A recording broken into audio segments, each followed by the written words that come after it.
Hey, what's up? How's it? Aloha. Welcome to Culturize. It is me, Makani. Thank you guys for joining me. Do us a favor. All of our social media platforms, podcast platforms, network TV, YouTube channel. Do everything you need to do. Validate our existence. Season 9 is here, which tells me you like my guests. That's what it's all about. I don't care if you like me. It's my guest. And we're here. We've created this space to share culture, whether it's ethnic, whether it's social, whether it's native. Always a reminder, according to the dictionary, culture is 10 or more people believing and practicing in the same thing. And I truly believe that Hawaii is the head of the game when it comes to cultural practices or anything cultural. If at any time you have you want to share culture with us, if you're on social media, just comment down below. We're going to get right into season 9. Sitting in front of me, I'm excited. We've got a good friend, Sam Aiona, Representative Daniel Holt. They're here because we're going to talk about, I think, is one of the most cultured places on the island of Oahu, maybe let alone the state of Hawaii, Palama Settlement. Nice. Right? Before we get into that, we want to know a little bit about you guys. Sam, we'll start with you. What high school you in? I went to a little high school in Hilo. I was born and raised in Hilo, Hawaii. I went to St. Joseph High School. Really? Oh, so you know my good friend Kimo Alameda. Oh yes, oh yes. His sister was 1 year above me, and yeah. No way. So Kimo and I, we went to Lahaina Luna together. Wow, St. Joe. That was the prestigious school over there. The Punaho of Hilo. The Punaho. Is that what they call it? Okay, so I remember. So Hilo, you grew up in Hilo. Yes. What was it like growing up in Hilo at that time? You know, I just told this story yesterday. When I first came to Honolulu, I went to graduate with 13 years. I went to St. Joseph School, came to Honolulu.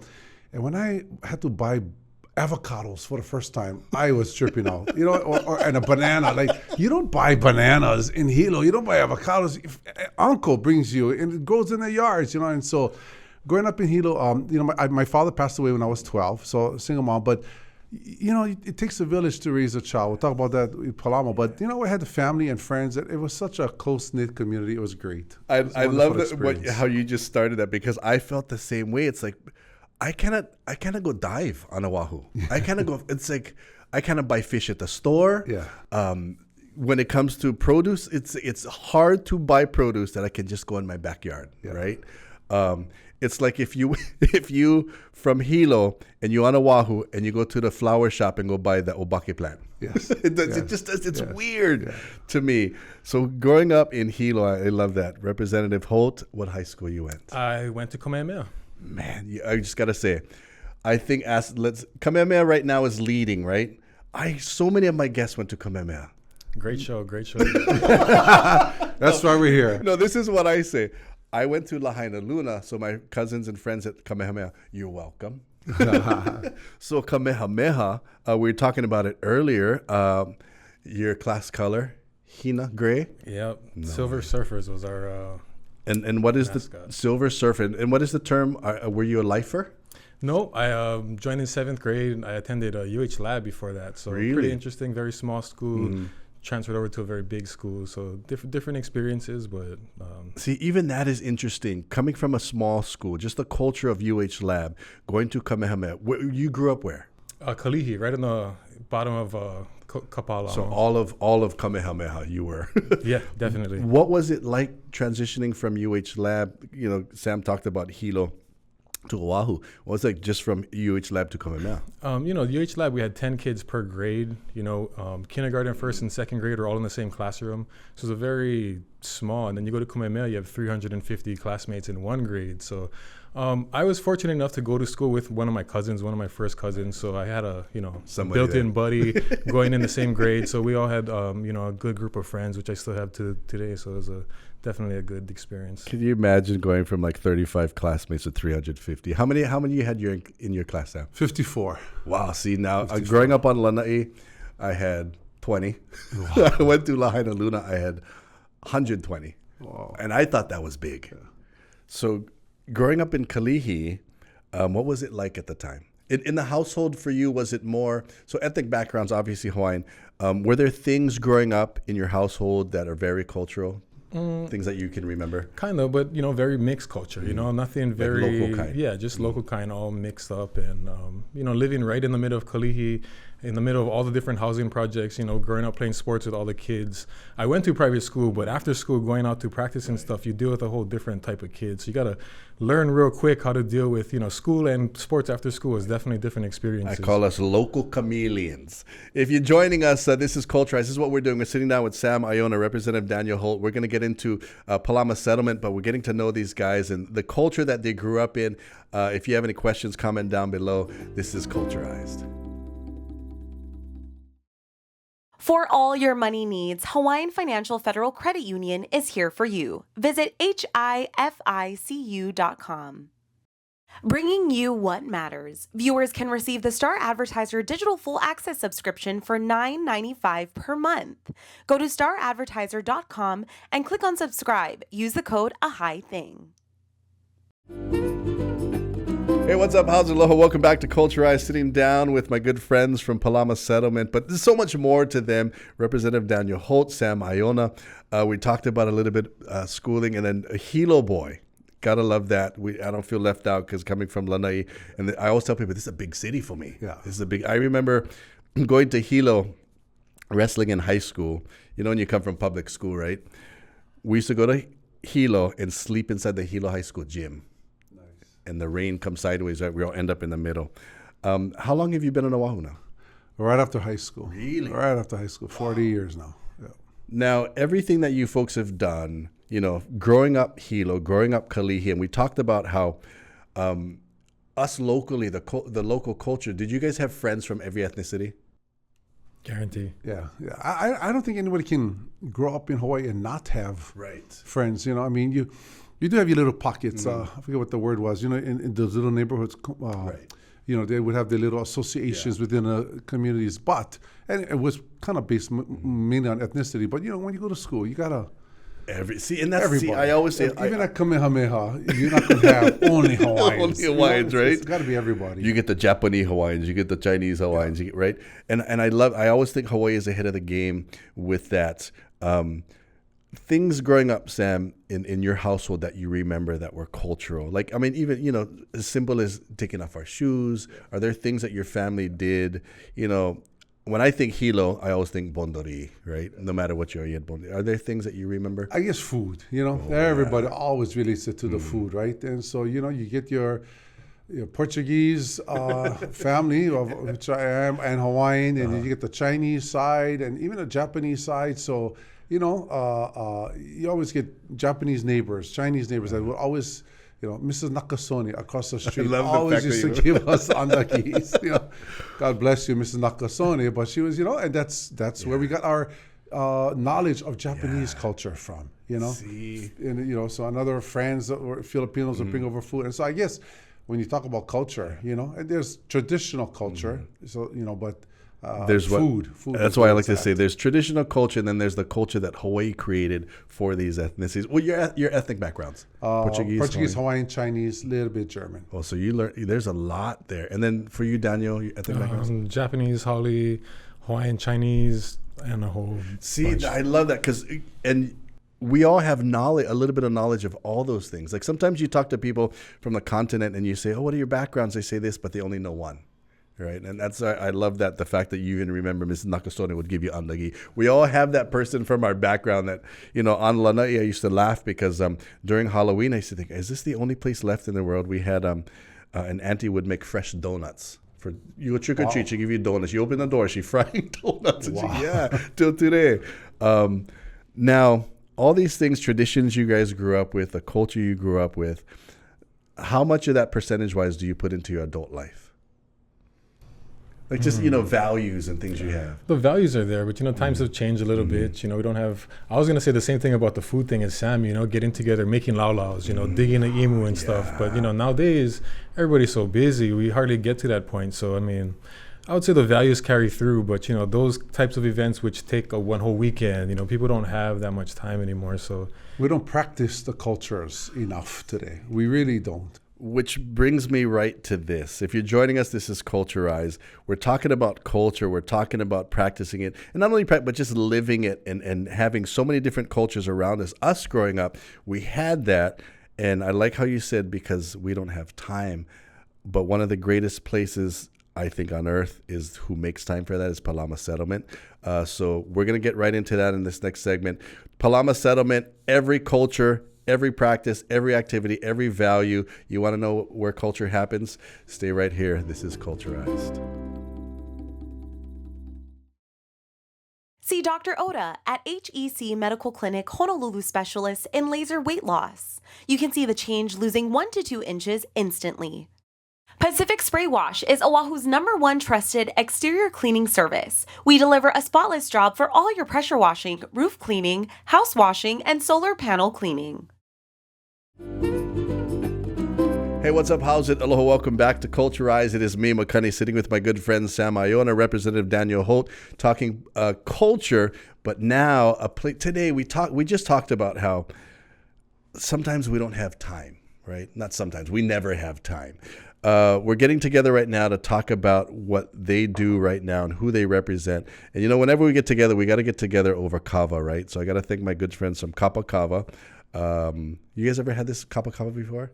It's great. Good, Thank right? You. Thank you, Kapa Dangerous. So if the conversation goes off the rails, Don't blame us. if you hear some beeps, that's because of the Kapa Kava. But I want to get right into this.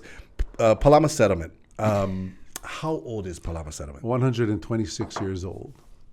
126. Really? We started at where Jollibee's is, Vineyard No way. Liliha. I didn't know that. So that's where the first Palama Settlement was started by Central Union Church. They had given Palama Settlement, and then in 1925 we moved to the current location, which is on Vineyard Street. You can see it from the freeway. I was, I tell people when you're driving on the freeway, coming to going into East Side, right by the Poly exit, look down below. That's Palama Settlement. Been there since 1925. So we're coming on to 100 years of being at that location. I didn't know that. That's amazing. And of course, the building, the white building in the front, so iconic, right? That's people see that Palama Settlement, and then, like we said, when we're driving on the freeway and you look down, Palama Settlement, all these icons. Central Union Church started. What was the purpose that they started Palama Settlement? So settlements, really was, and there's very few settlements throughout the country, but people actually settled there. And the interesting part was that in 1900, when we had the Chinatown fires, trying to get rid of the bubonic plague, all of Chinatown was burned. People had to settle at Palama Settlement because they were displaced from downtown. I mean, that wasn't the intent to start Palama Settlement, but thankfully, Palama Settlement was there. People settled in that area. The executive directors used to live on the premises, so it was mostly a residential place. That's what, the true meaning of settlements are. And as time went on, there were so many Is it fair to call it a community center today? Yes, we do call it that. So when Palama Settlement was started, I always tell people, speaking of all the cultures, everyone who came here to work the plantations, whether it was a Chinese, a Filipinos, a Portuguese, a Japanese, they all had to, get sort of acclimated to their new world, and so that culture had to integrate into what was already existed there. But Palama Settlement was always there. So, back in the days, we predominantly served whatever culture was new to Hawaii. And, when I was growing up, it was the Samoans, that was sort of like the new culture, and the Vietnamese. And today it's the Micronesians, and so it's our friends from the Federated States of Micronesia that are here. And, and most of them with Mayor Right housing is right across the street from us. And so when people come here, they were living in that housing. And so every culture. So we have, helped every culture. I like it. I like to call it, it's like the Ellis Island of Oahu. It's like, if you want to transition into the local culture, Palama Settlement is a perfect way to do it. Yeah. Daniel, when did you get involved? Or how about even as a kid? Were you? My family has a long history at Palama. I grew up there playing football with my brothers and sisters and cousins.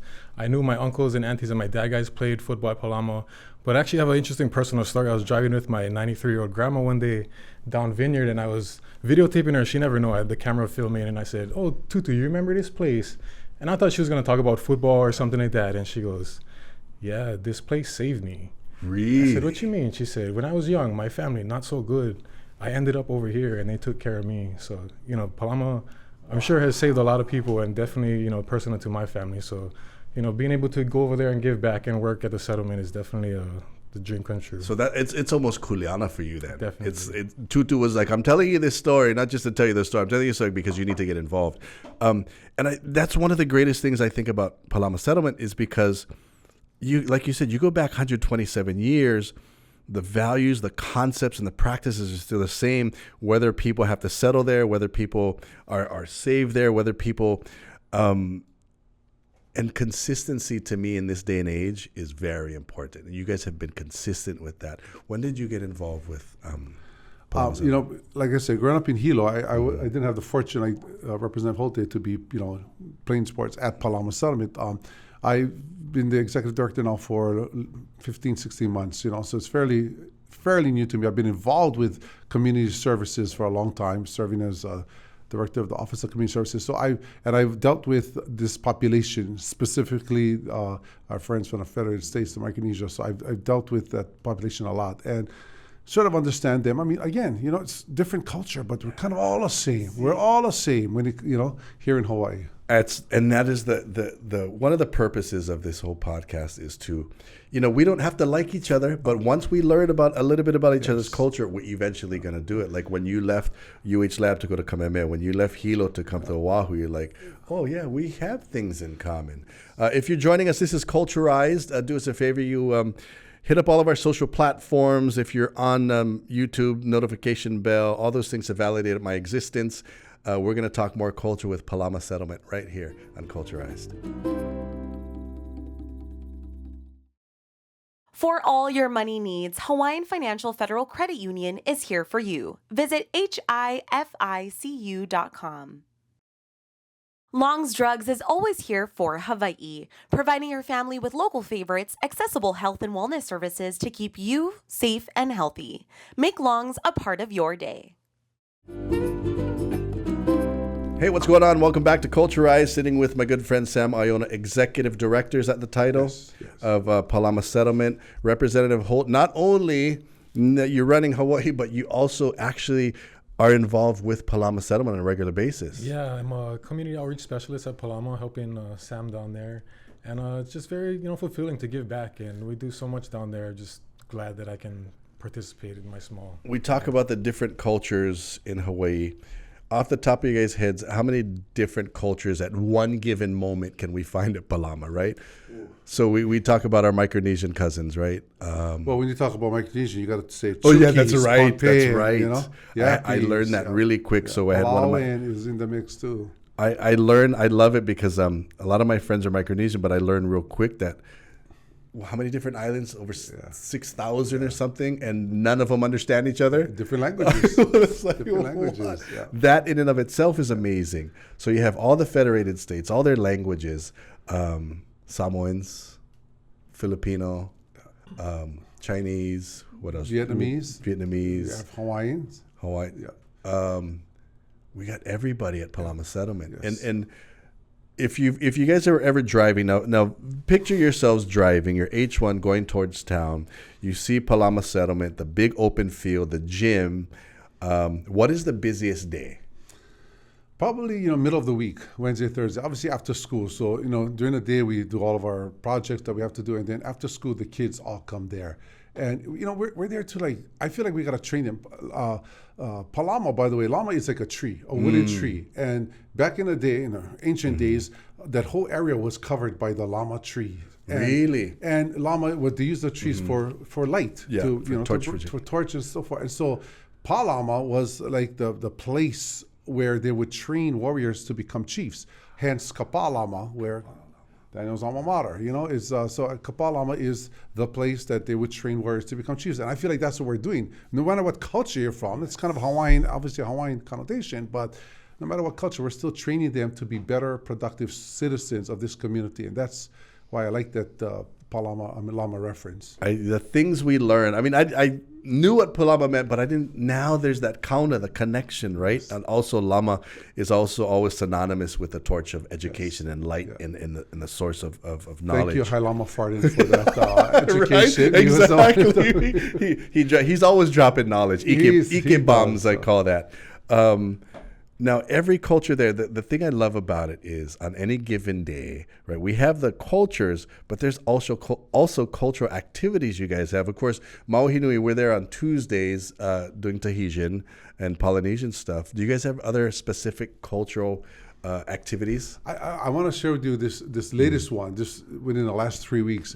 Kajukenbo. So kajukenbo was a mixture of, I guess, boxing, martial arts, and all these different sports combined, and it started at Palama Settlement. So they're coming back. Yes. No. I didn't know it started at Palama Settlement, and now it's coming back. 1962, yes. I think, Sijo Emperado started Kajukenbo. Kajukenbo, the name comes, it's an acronym for all the different arts.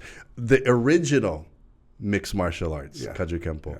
Wow, they're coming back. So we have that, and during the daytime we have line dancing. We have a seniors program, so they do line dancing. We have pickleball. Pickleball is huge. The charts. Are you guys building a pickleball court soon? We have to restripe our gym for 5 pickleball courts, and outside of the gym, as you drive by, there's 2 pickleball courts there. Pickleball is like crazy. I know, it's right? Crazy. It's the hugest thing. And it's indoor. So we have indoor pickleball courts. So everyone wants to be part of the pickleball. But that's just some of the things. We have a sewing class. And then for the kids, we have all these different activities going on. And that's what we're going to talk about in a few minutes is, we've been talking about kids and cultures, but also demographic of age at Palama Settlement is everybody there. So if you're joining us, hit us up on the extended version. Can we keep you guys for a little while? We're going to talk way more about culture. Sam Aiona, Representative Daniel Holt, Palama Settlement, whether it's culture, whether it's activity, whether it's age-related, anything and everything you can find there. But continue to join us right here on Culturized.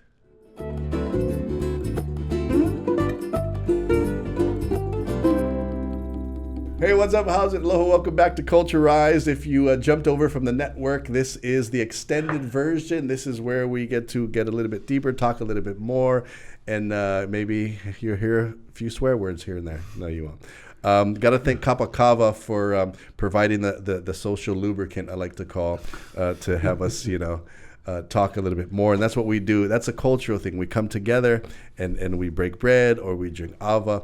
We are talking about Palama Settlement, 126 years old. Things I learned so far. 126 years old, started where Jollibee is by the Central Union Church. Started just by helping people. From helping people, started to organize and became a community icon on the island of Oahu. In Kalihi, Kapalama, and I learned that too, right? The Lama plant, the torch of knowledge, light and help, all that. Sam Aiona, Executive Director, Representative Daniel Holt, Community Outreach. You guys have come together. You guys both are embedded and indebted, and that's your kuleana right now. To keep, what does that feel like? Give me your guys' opinion, you guys' mana'o on 126 years of Palama Settlement. Now you guys hold this kuleana. What is the pressure like? And especially for Tutu. Now, Tutu gave you that story, and she, No pressure, It's like, it's barely a job. Being able to go over there and just seeing the kids that you're helping and stuff every day, Sam's there all day long. His wife must miss him, maybe. I don't Only know. 12 hours a day. Only 12. Really? Yeah. Oh, yeah. 12 hours a day. But he's also like a father, uncle to a lot of these kids. So, he plays a lot of different roles on there. And it's just, you need that type of commitment to make that kind of impact for this community, and it's awesome. And Makani, it takes a village to raise a child. We always hear that, right? Yes. And so when I've known Representative Holt for a long time, but when we talked about him coming to Palama Settlement to work there, we need that village. We need everybody. We need that community. So what he brings is just broadening Palama Settlement's reach out into the community. I mean, we're there. We're serving the kids. We feed them. Metro Christian Church is good partners with us. Every Wednesday and Thursday they come and serve 175 meals to the kids that are there playing football and the different sports, volleyball, digital arts. We have a digital arts department, and so the kids go up there and learn coding in Unity, coding in Scratch, and things. So even now, see, that's what I like about it. They're, as the culture moves forward, you move forward with it. Yes. The forward thinking of you folks in Palama Settlement is amazing to me, because a lot of times, and not to knock other community centers, but sometimes they're still in the 80s or 70s or whatever they started, but you guys change with the times. Community outreach, how far, I mean, I know Palama Settlement's on Oahu, but do you guys eventually go out to the outer islands and have relationships or anything of that sort? You know, we really serve the immediate surrounding community. Even within Kalihi, there's a lot of different other nonprofits who serve their little pockets because, like, we need a village. We can't serve too many. But we do look to expand our reach. That's part of why, you know, I'm down there, because right now our kids only come if they can walk. You know, there's not a transportation. So we need to figure out how to get rid of those barriers so more kids can come, because we have so much space and we have so much programs. So that's like the next step to get more participation. And there's other community service organizations that, like for KPT, or the other housing that's near us.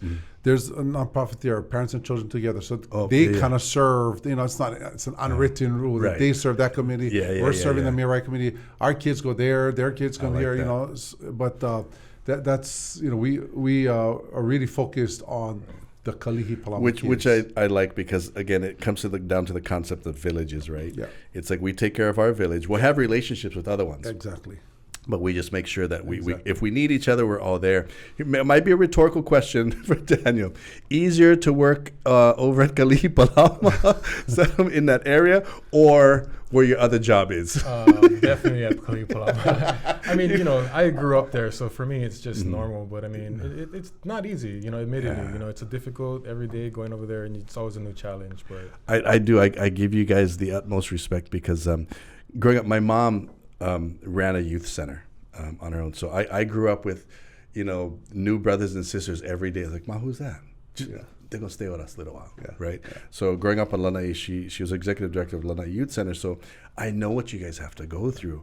And what is the, Sam, most difficult thing to do? Because when I see you on property, you're like a magnet. The kids are always like, I'm going to say, you know, what's the most difficult thing for you being at Palama? I mean, is it leaving at the end of the day, or is it the challenge of you know, the politics of things, you know?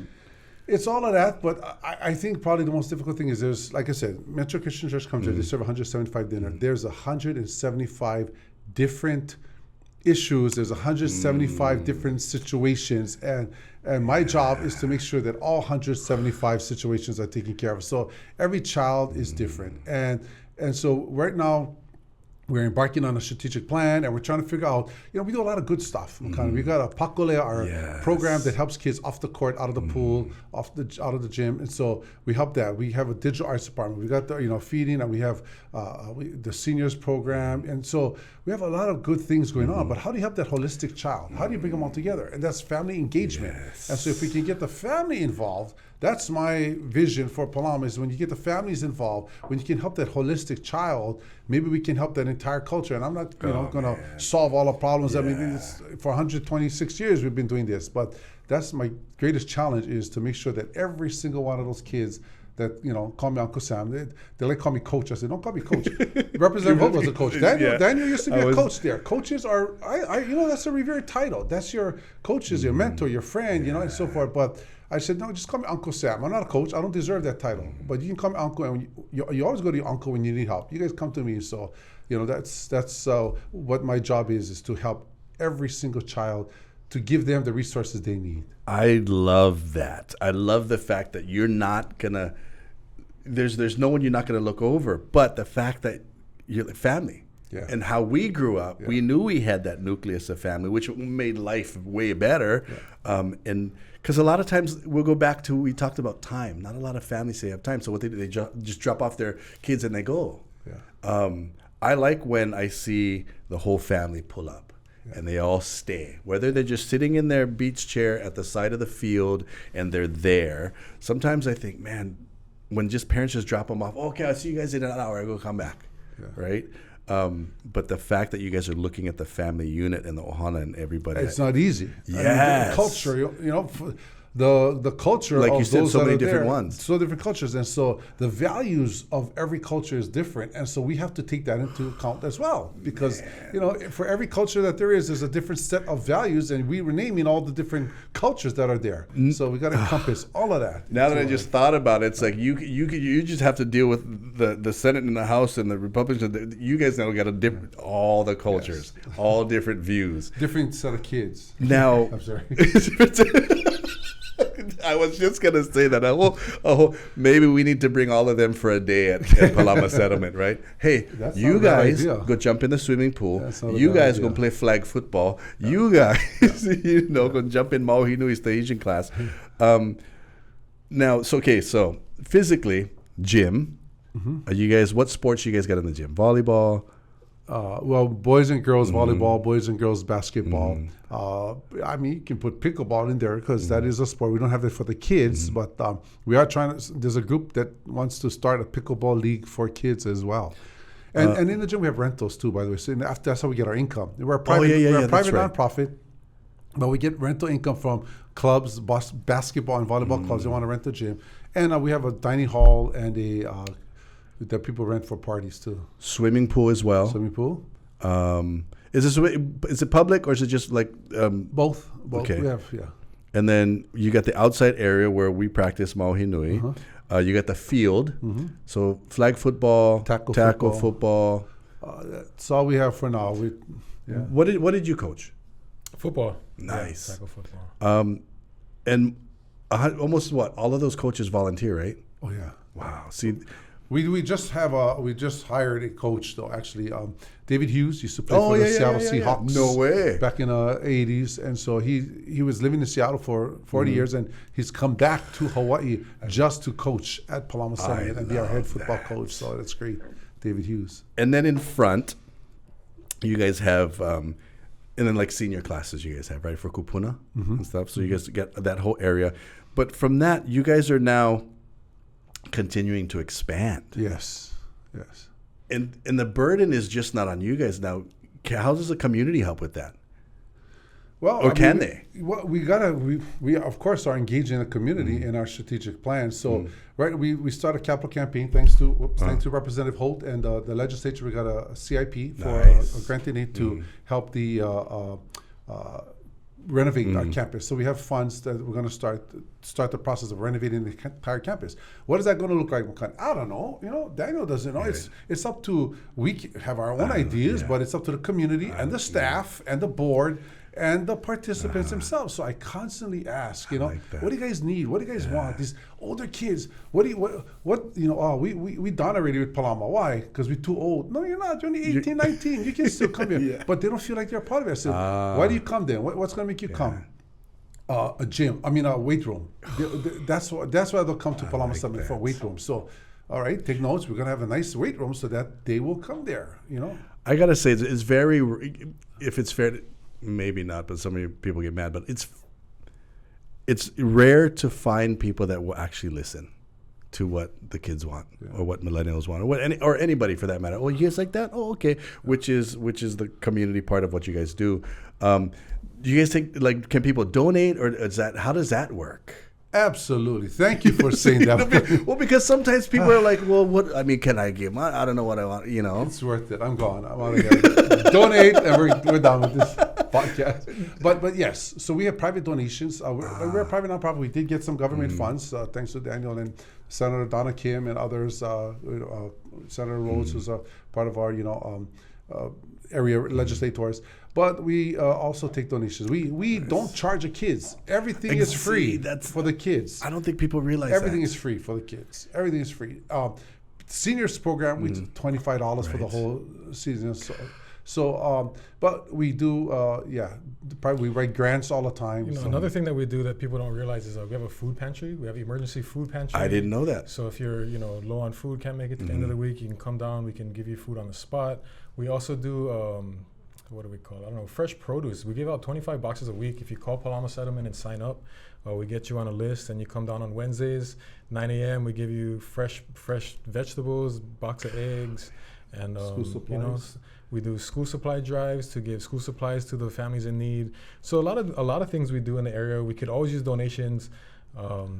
Christmas time, we do senior bags. We go to all the senior homes in the area. We give out donations. So just a lot of things aside from the sports and the football. So here's me. I love all this because I'm thinking, we see the sports, but these are the things not a lot of people see. Yeah. So I highly encourage, even if Kalihi or Palama is not your village, even if you live Hilo, even if you live Kauai, I think This is they're ahead of the game. So support these guys. Do what you need to do to find out how to move Palama Settlement to another 126 years. Sam, Aiona, Representative Daniel Holt, mahalo for making time, sharing a part of Palama Settlement with us. For those of you that see it, get involved with it, even if it's not your village. That's what culture is all about. That's what we do. Thanks for joining us. This is Culturized.